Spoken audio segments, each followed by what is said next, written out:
Hello everyone, my name is Judy R. Montoya Jr. of BPED 1C and welcome to the test which is called BMI Body Mass Index, and this is a test of your body composition. We need different pieces of equipment. The first pieces of equipment that you will need is scales. The second pieces of equipment that you will need is ruler or tape measure. First step onto the scales and record your weight. Second step, stand to the measuring apparatus and take your height in meters.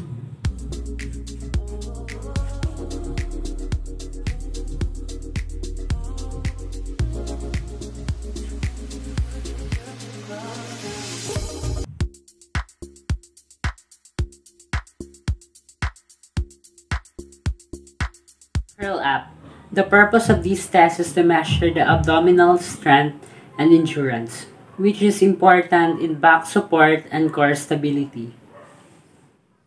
To do this test, first, lay on your back on the ground. Lay on your back with your arms crossed over your chest.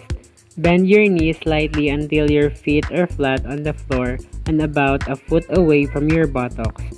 Have a partner or way to hold down your feet so that you keep consistent form. Second, raise your upper body, contract your rectus abdominis muscle to raise your upper body off the ground. Your shoulders should be around 30 degrees off of the floor. Your rectus abdominis is the main muscle used in curl-ups. Third, stop when your elbows reach your thighs.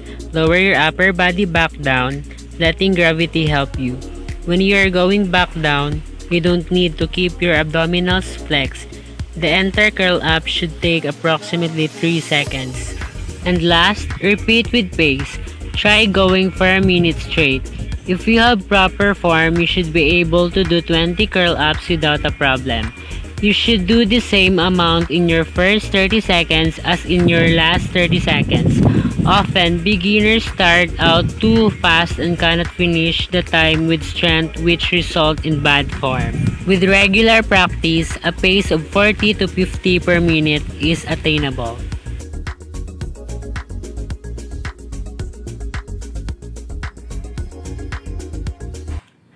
Push up. The purpose of this test is to measure the strength of upper extremities. To do push up, first, laying down, face down in a standard push-up position, palms on the floor about shoulder width, fingers pointing forward and legs straight, parallel and slightly apart with the toes supporting the feet. For boys, straighten the arms, keeping the back and knees straight, lower the arms until there is a 90 degrees angle at the elbows. Perform as many repetitions as possible, maintaining a cadence of 20 push-ups per minute. A maximum of 50 push-ups per voice. For the facilitator, stand in front of the performer and look closely to the elbow to accurately judge the 90 degrees bend as the performer assumes the position of push-up.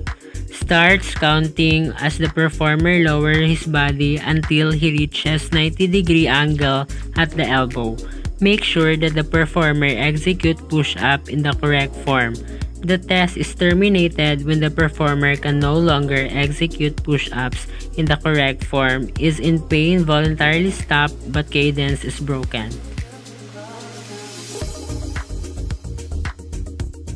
After the test, record the number of push-ups made.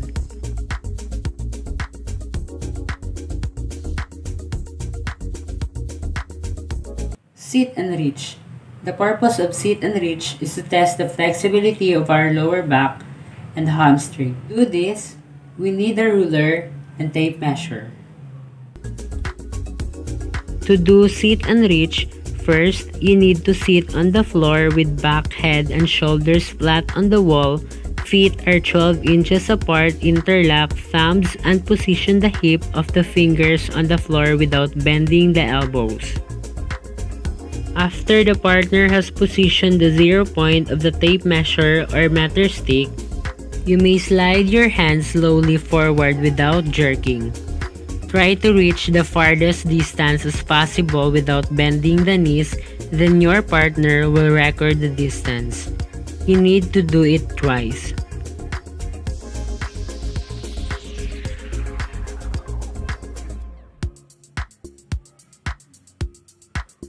Bouncing or jerking is not allowed.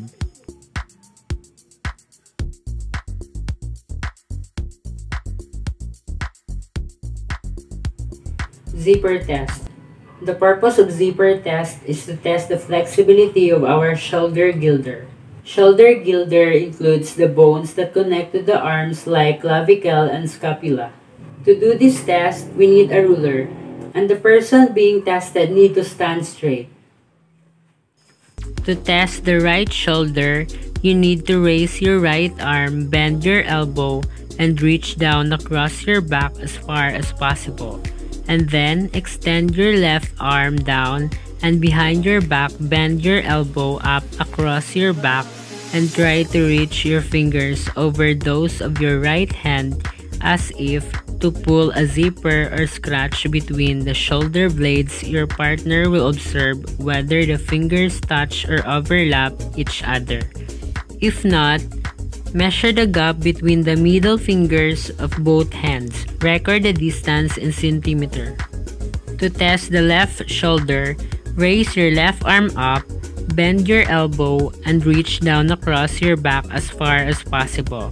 Extend your right arm down and behind your back, bend your elbow up across your back, and try to reach your fingers over those of your left hand as if to pull a zipper or scratch between the shoulder blades, and again, your partner will observe if the finger touch or develop each other.